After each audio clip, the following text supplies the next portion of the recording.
Hey guys, it's John V here with PhoneArena. I'm live here at CES 2018 in Las Vegas. Been checking out some Asus stuff, and this is a quick hands-on look at the Asus ZenFone Max Plus. So this phone adopts some of the trends we saw in 2017. For example, it has an 18:9 screen aspect ratio, and it also has a dual camera setup. But the first thing that stood out to me is its design. It has a metal chassis.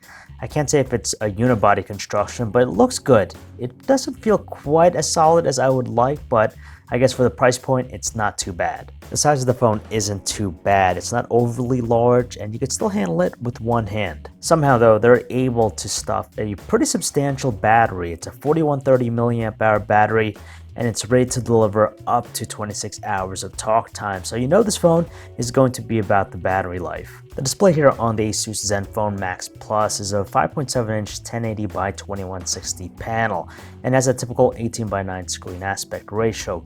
What's interesting though is that the bezels surrounding the screen are a little bit thicker than others, and the dual cameras on the back break down to a 16 megapixel main camera, and there's a 12 megapixel wide angle one, while the front is blessed with a pretty generous sized 16 megapixel camera. Now as for the rest of the phone, it's also packing a MediaTek MT6750T processor.